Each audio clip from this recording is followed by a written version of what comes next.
आप सभी का स्वागत है हमारे नर्सिंग गुरुकुल की इस अमेजिंग से प्लेटफॉर्म। अगर आपने भी MPPNST का एंट्रेंस एग्ज़ाम दिया था और आप BSc नर्सिंग ANM GNM में एंट्रेंस एग्ज़ाम देने के बाद एडमिशन लेने जा रहे हैं और आपको कन्फ्यूज़न है कि DHS कॉलेज जो होते हैं DME कॉलेज होते हैं, इन दोनों में क्या फ़र्क होता है। यानी कि अगर आप DHS या DME कॉलेज से अपना BSc nursing ANM GNM complete करते हो, उसमें फ़ीस कितनी लगेगी, हॉस्टल की फ़ीस कितनी लगेगी, सैलरी उसमें कितनी मिलेगी आपका जॉब लगने के बाद, साथ ही साथ में उसमें जॉब कितने रुपए तक की लग सकती है, जॉब लगेगी तो कहाँ पर लगेगी, इन सभी चीज़ों के बारे में डिटेल में बात करने वाले हैं। और अगर आपने PNST का एंट्रेंस एग्ज़ाम दिया है तो देखो इसके बाद अभी रिजल्ट नहीं आया, रिजल्ट कब आएगा, कैसे आएगा, काउंसलिंग क्या करनी है, कैसे करानी है, कौन से कॉलेजेस फिल करने हैं, इन सभी चीज़ों की जानकारी आपको इसी नर्सिंग गुरुकुल के चैनल पर मिलती रहेगी। चैनल पर नए हो तो चैनल को सब्सक्राइब ज़रूर कर लेना। डिस्क्रिप्शन बॉक्स में व्हाट्सएप ग्रुप का लिंक होगा, उसे ज्वाइन कर लेना ताकि जब भी हम नई वीडियो डालें आपको अपडेट सबसे पहले मिल जाए। तो देखो अगर हम बात करें कि DME और DHS कॉलेज, क्या DME और DHS कॉलेज में डिफरेंसेस क्या है, तो देखो बहुत ज़्यादा डिफरेंसेस नहीं है, समझना थोड़ी सी चीज़ों को लेकर के। जैसे आपका जो DME कॉलेज है, DME कॉलेज वो कॉलेज होते हैं जो मेडिकल कॉलेज होते हैं। क्या होते हैं? मेडिकल कॉलेज होते हैं। जैसे आपने किंग जॉर्ज मेडिकल यूनिवर्सिटी सुना होगा, आपके ज़िले में, आपके डिस्ट्रिक्ट में कोई मेडिकल कॉलेज होगा, तो जो मेडिकल कॉलेज होता है ना, मेडिकल कॉलेज, उसको हम DME कॉलेजेस बोलते हैं। ठीक है, जैसे कि DME का फुल फॉर्म जानेंगे, डायरेक्टरेट ऑफ मेडिकल एजुकेशन, जिला स्तर पर चिकित्सा विभाग। ठीक है, यानी कि जो आपका डिस्ट्रिक्ट में मेडिकल कॉलेज है उस मेडिकल कॉलेज को आप DME कॉलेज बोलेंगे। ठीक है, वहीं पर अगर हम DHS की बात करें कि भाई DHS क्या है, तो जो DHS होता है ना, DHS का फुल फॉर्म होता है directorate of medical education. Sorry, यहाँ पर हमने फुल फॉर्म दोनों का सेम लिख दिया है, थोड़ा सा मिस्टेक हुआ है। तो जो DHS का फुल फॉर्म होता है बेटा, क्या है DHS का, वो होता है डायरेक्टरेट ऑफ हेल्थ सर्विसेज होता है, डायरेक्टरेट ऑफ हेल्थ सर्विसेज होता है, याद रख लेना। ठीक है, ये उसका फुल फॉर्म होता है। तो आपके जो DHS में कॉलेजेस आते हैं वो पता है कौन से कॉलेज होते हैं? आपके आसपास आपने देखा होगा महाविद्यालय करके कुछ कॉलेजेस होते हैं। कौन से होते हैं?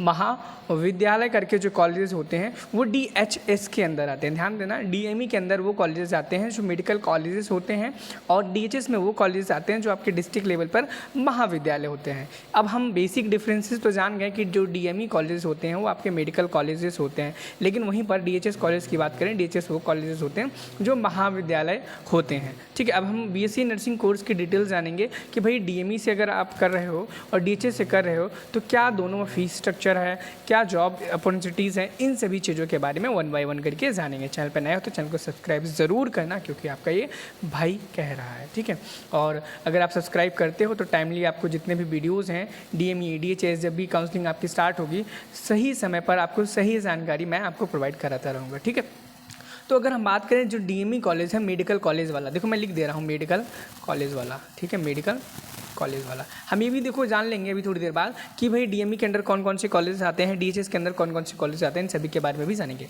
अगर हम DME में नंबर ऑफ सीट की बात करें तो 810 सीटों से ज़्यादा है आपके DME कॉलेज में। किसमें? DME कॉलेज में 810 सीटों से ज़्यादा है। और वहीं पर अगर हम कॉलेज की फ़ीस की बात करें, मेडिकल कॉलेज में 28,000 के आसपास आपकी कॉलेज फ़ीस लगेगी। कहाँ पर? 28,000 के आसपास आपकी मेडिकल कॉलेज में फ़ीस लगेगी। वहीं पर प्रशिक्षण की बात करें, यहाँ पे बहुत अच्छी क्वालिटी की आपको ट्रेनिंग प्रोवाइड कराई जाएगी। और आपकी जो ट्रेनिंग होगी, ध्यान देना, अगर आप मेडिकल कॉलेज में पढ़ रहे हो, क्या अगर आप मेडिकल कॉलेज में पढ़ रहे हो तो जिस मेडिकल कॉलेज में आप पढ़ रहे हो उस मेडिकल कॉलेज का जो हॉस्पिटल है उसी में आपकी ट्रेनिंग होगी और आपको जॉब भी उन्हीं में मिल जाएगी। अगर आप चाहेंगे उनमें भी मिल जाएगी, कहीं और चाहेंगे तो वहाँ पर भी आपको मिल जाएगी आपकी जॉब। तो हमने बात की नंबर ऑफ सीट की बात की, प्रशिक्षण की बात यानी ट्रेनिंग की बात कर ली, जॉब्स की बात कर ली। हॉस्टल फीस यहाँ पर आपको 4,000 रुपये प्रति वर्ष लगेंगे। ठीक है, सॉरी ये प्रति माह है। ठीक है, उसके बाद वहाँ पे स्कॉलरशिप की बात करें, जो आपकी स्कॉलरशिप है वो 40,000 से 42,000 के आसपास आपकी आएगी। ठीक है, 40,000 से 42,000 के आसपास आपकी आएगी स्कॉलरशिप। वहीं पर अगर हम DHS कॉलेजेस की बात करें तो DHS कॉलेज में नंबर ऑफ सीट है 1050 से ज़्यादा है। क्या है? 1050 से ज़्यादा। मैं कलर चेंज कर लेता हूँ। और कॉलेज की जो फ़ीस है ना, वो उसमें कोई भी फ़ीस नहीं है, आपकी फ़ीस ज़ीरो है। कितनी है? ज़ीरो है, 1 रुपये भी आपको फ़ीस के रूप में नहीं देना है। हॉस्टल फीस यहाँ पर 4,000 रुपये है और यहाँ पर आपको बहुत अच्छी गाइडेंस, बहुत अच्छी फैसिलिटीज़, बहुत सारी क्लिनिकल ड्यूटीज़ देखने को मिलेगी। अब हम बात करेंगे स्कॉलरशिप में दोनों में सेम है, लगभग 40,000 से 42,000 के आसपास आपकी स्कॉलरशिप आएगी, चाहे आप डीएमई से पढ़ो चाहे डीएचएस से पढ़ो, कोई फ़र्क नहीं पड़ता है। लेकिन अगर हम जॉब की बात करेंगे, अब जॉब जैसे कि मैंने डीएमई में बताया था कि आप अपने मेडिकल कॉलेज में ही जॉब कर पाओगे, ठीक है, उससे बाहर भी कर पाओगे। लेकिन यहाँ पर जो आपकी क्लिनिकल ड्यूटीज़ होंगी वो आपके किसी भी मेडिकल कॉलेज में नहीं होंगी। आपके जो जिला अस्पताल होंगे, क्या सिटी हॉस्पिटल्स या फिर CHCs जो होते हैं, उनमें सामुदायिक स्वास्थ्य केंद्र होते हैं, वहाँ पर आपकी क्लिनिकल ड्यूटीज़ लगेंगी। और ऐसे ही हॉस्पिटल्स में, सामुदायिक स्वास्थ्य केंद्र में, जिला अस्पतालों में ही आप अपनी जॉब पा सकेंगे। आप मेडिकल कॉलेजेस में आपको जॉब नहीं मिलेगी अगर आप DHS कॉलेज से करते हो, ठीक है। फीस के बारे में मैंने बात कर ली कि डीएमई कॉलेज जो होते हैं उन्हें फीस 28,000 के आसपास लगती है, और डीएचएस में जो कॉलेज हैं उसमें कोई भी फीस नहीं लगती, स्कॉलरशिप लगभग बराबर होती है। ये सारी बातें मैंने कर ली। अगर हम बात करें कि डीएचएस में डीएचएस में कौन कौन से आते हैं कॉलेज, डीएचएस वही जिसमें मैंने महाविद्यालय बताया था, जैसे कि शासकीय नर्सिंग महाविद्यालय अनूपपुर में है, शासकीय महाविद्यालय जबलपुर में है, शासकीय महाविद्यालय उज्जैन में है, शासकीय महाविद्यालय देवास में है, सतना में है, रायसेन में है, दतिया में है, विदिशा में है, जबुआ में है, मंदसौर में, छिंदवाड़ा में है, बालाघाट में है, सीधी में है, ठीक है, सीधी में भी आपका महाविद्यालय है, राजगढ़ में, नरसिंहपुर में, सिवनी में है, ठीक है, और रतलाम, खंडवा, ये ऐसी जगह हैं जहाँ पर आपको डीएचएस के कॉलेज देखने को मिलेंगे। और ध्यान रखना, इन सभी जितने भी डीएचएस कॉलेज के नाम बताए हैं उनमें 60 सीटें अवेलेबल हैं। कितनी है? 60 सीटें अवेलेबल हैं। और एक दूसरी चीज़, ये जो चीज़ें मैं बता रहा हूँ हो सकता है आप भूल जाओ, ठीक है, आप याद रखना चाहते हो तो चैनल को सब्सक्राइब तो करो ही करो।